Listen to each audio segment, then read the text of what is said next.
ჩვენ მოვისმინეთ დონალდ ტრამპის განცხადებები, მათ შორის ისეთ საკითხებზეც საუბრობდა ქართული ოცნება წლების განმავლობაში, მათ შორის ესახებოდა ოჯახურ ღირებულებებს, სქესთან დაკავშირებულ საკითხს. აი, ამ განცხადების შემდეგ როგორი არის ოპოზიციის პოზიცია მათ შორის ოჯახურ ღირებულებებზე და თქვენ რომ გითხრათ, რამდენი სქესი არსებობს? რადგან საუბრობს დონალდ ტრამპი.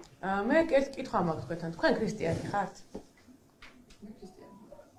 ანუ ქრისტიანი თუ ხართ, დონალდ ტრამპი რატომ გჭირდებათ იმისთვის, რომ გაიგოთ რამდენი სქესი არსებობს? მე არ მჭირდება დონალდ ტრამპი, თქვენ აკრიტიკებთ. არა, თქვენ გაინტერესებთ. არა. თქვენ გაინტერესებთ. მე პასუხობთ და მასთით თუ აქ საყურებლად ხართ მასული. კარგი. იმაზე გაგეთით პასუხი. ნახეთ, მე გპასუხობთ. ქრისტიან ადამიანს არ ჭირდება, კი არა და ეკრძალება, ყავდეს ავტორიტეტი გარდა იმ ფასეულობებისა, რომელიც არის ქრისტიანულ რელიგიაში. შესაბამისად, თქვენი კითხვა არის გარკვეული ცდუნება ქრისტიანი ადამიანისთვის, იმიტომ რომ არ შეიძლება არსებობდეს ქრისტიანისთვის უფრო დიდი ავტორიტეტი ვიდრე ბიბლია. მადლობთ.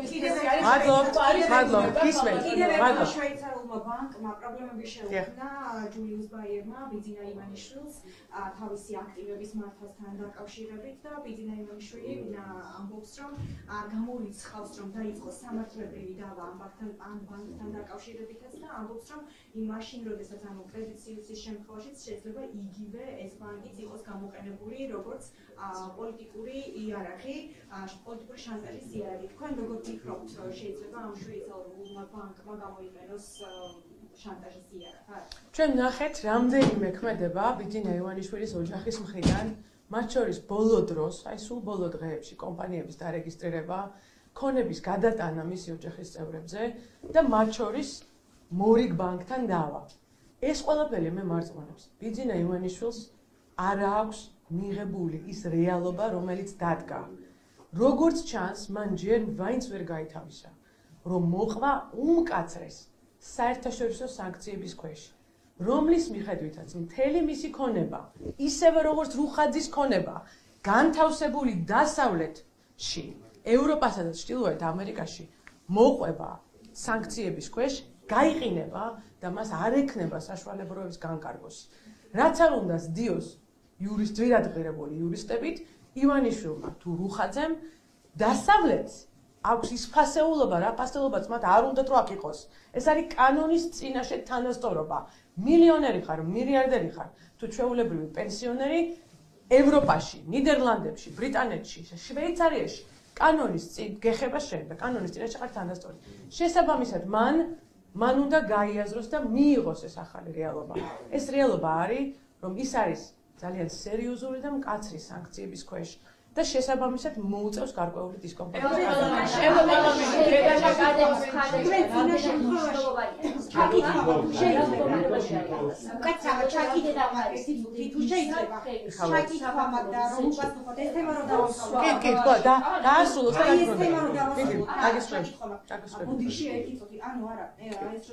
წინა შემთხვევაში კრედიტ სუისის შემთხვევაში თქვით, რომ ეს იყო ბიზნეს დავა. ამ შემთხვევაშიც იგივეს ხომ არ ფიქრობთ? ჩვენ იმის შემდეგ ბოლო 2 თვის განმავლობაში საერთაშორისო რეალობა ივანიშვილის პიროვნებასთან დაკავშირებით არის შეცვლილი. საერთაშორისო რეალობის მიხედვით ის არის ბაშარ ალ-ასადთან ერთად და სხვა სოფლიო დონის სისხლიან დიქტატორებთან ერთად მოხვედრილი სანქციებში. ეს არის ძალიან სამწუხარო საერთაშორისო რეალობა. მე როგორც ქართველს ეს არ მიხარია და სამწუხაროდ სწორედ ის აგებს ამაზე პასუხს. შესაბამისად, მას გაუჭირდება ფინანსებზე წვდომა დასავლეთში, ისევე როგორც რუხაძეს, რომელსაც ბიზნესების უმეტესობა რეგისტრირებული აქვს ნიდერლანდებში და ინგლისში. დასავლეთში სანქციებს აქვს გამყინავი ეფექტი, რომ მას მოუწევს რომ მიიღოს ის რეალობა, რაც არის და ამიტომაც არსებს ახალ კომპანიებს სხვათა შორის. კარგი, ამერიკის მხარდაჭერა რამდენად აუცილებელი აღწევს საქართველოს რა მდგომარეობაში აღწევს საქართველოს? რამდენად არის იმ საფრთხე, რომ უკან რუსეთში შეთრევის საფრთხე რამდენად არის? ამოხატული და ამ დროს ქართული პოლიტიკოსების როლი რამდენად არის მნიშვნელოვანი მათი აქტიურობა, რომ ამერიკა მხარჩევა. ამერიკისა და ევროპის მხარდაჭერა საქართველოს მიმართ ყოველთვის იყო ძალიან მნიშვნელოვანი და გადამწყვეტი უსაფრთხოებისა და ეკონომიკის ნაწილში ჩვენ ვართ დასავლური სივრცის ნაწილი, თუნდაც აი ამ საბანკო სფეროში თავიდან ბოლომდე. რა თქმა უნდა, დღეს ქვეყანაში მიმდინარეობს მცოცავი ოკუპაცია. ეს მცოცავი ოკუპაცია არის თბილისშიც, ბათუმშიც, ზუგდიდშიც, არა მარტო საოკუპაციო ხაზთან. ეს მცოცავი ოკუპაცია ხორციელდება ბიძინა ივანიშვილის რაზმების და ზონდარ ბრიგადების მეშვეობით. საქართველოს ყველა მოქალაქე რა ნაბიჯის გადაზღმას შეუძლია უნდა მიიღოს მონაწილეობა ამ შეეწინააღმდეგოს მცოცავ ოკუპაციას. რა შესაძლებლობაც აქვს მის როლს იმის მიხედვით. ევროპარლამენტში იყო საქართველოს საკითხი. დავასრულებდი მაშინ თავდავს.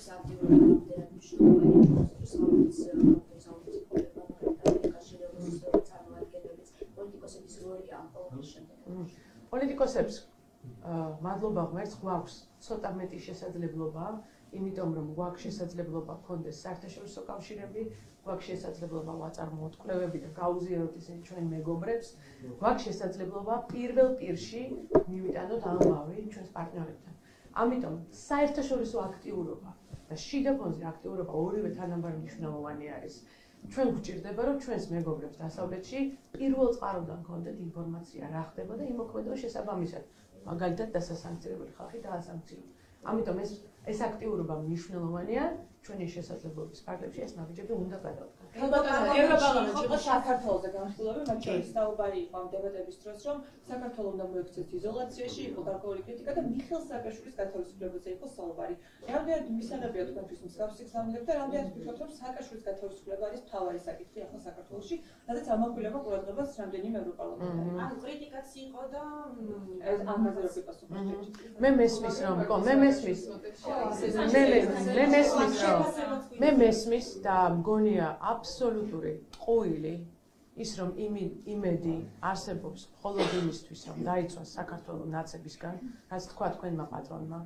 ეს არის ტყუილი, ეხლა დაგიბრუნდებით, ეს არის ტყუილი, იმიტომ რომ ასეთ სიტუაციაში მთავარი დისკომფორტი ექნებოდა იმ სასამართლოს მიმართებაში, რომელიც გადმოიბარა უმაწყვეტინა. ძალიან გთხოვთ გეაჯებით, ნუ მაწყვეტინეთ, ძალიან გთხოვთ. ძალიან შვიდად მიიღეთ, შეიძლება არასასიამოვნო იყოს, რასაც ვამბობ. კიდე მაწყვეტინეთ. აქ საჩხუბად ხარ მოსული. ძალიან გთხოვთ, აი მართლაც შვიდობიანად და ქრისტიანულად მოვეკიდოთ. გთხოვთ. შესაბამისად, ძალიან დღეს საქართველოში უმწვავესი პრობლემა არის სიღარიბე, უმწვავესი პრობლემა არის კლასების შორის უთანასწორობა, უმწვავესი პრობლემაა რომ ნოშიკო დიდდება და საქართველოს მოსახლეობა ღარიბდება, უმწვავესი პრობლემაა რომ ვიქტორ სანიკიძეს არსაიდან აქვს ჰექტრობით მიწა ნაჩუქარი ჩვენი სახელმწიფოსგან და მე ყოველი მეოთხე ბავშვი შიმშილობს. ამ პირობებში სააკაშვილის საკითხი საქართველოს მოსახლეობისთვის არ არის მნიშვნელოვანი და ვისთვისაც მნიშვნელოვანია მოიკითხეთ მურუსიძე და ჩინჩალაძე, რომელიც ბიძინა ივანიშვილმა მემკვიდრეობა თილისმად მიიღო სწორედ სააკაშვილის რეჟიმისგან. ქოცები არიან ახალი ნაცები. დაიმახსოვრეთ ეს თქვენ და უთხარით ეგ თქვენ პატრონს.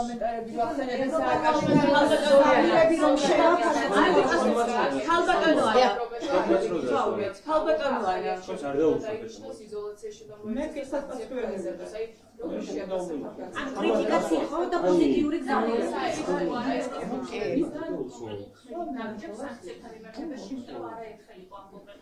მიმართებაში ვაკეთებდი გზავნილები ევროპარლამენტის და ევროკავშირის და განცდილებდეს სიწოლა ხელისუფლებაზე. ევროპის და პოზიტიური გზავნილებით მთლიანად რო შეაფასოთ თქვენ ეს.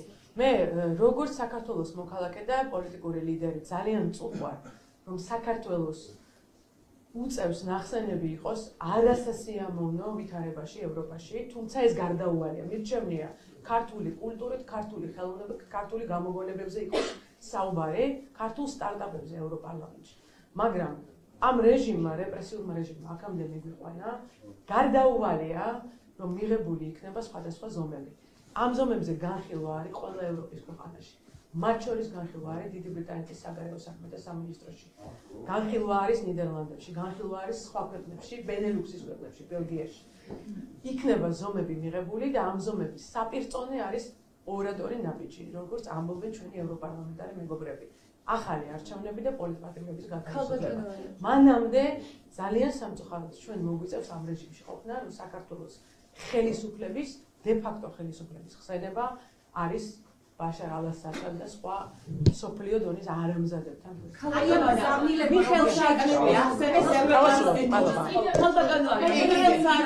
შეიძლება იმოქმედოს. ხალხოგანოა ჩვენ არ გვისმენთ, ჩემი კითხვა არ გინდათ რომ მოისმინოთ. მიხეილ სააკაშვილი ახსენეს ანა ქვეყნის იმიჯზე ანა ქვეყნის იმიჯზე როგორ შეიძლება იმოქმედოს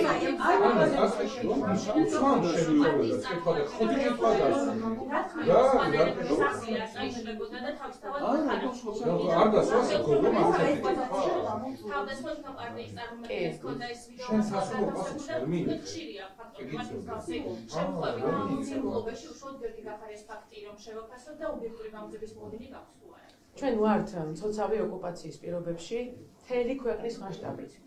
საქართველოში ცემენ ადამიანებს, იტაცებენ ადამიანებს, ცოტა ხანი ორი აქტივისტი უფორმო ადამიანებმა ჩატენეს მანქანაში და წაიყვანეს.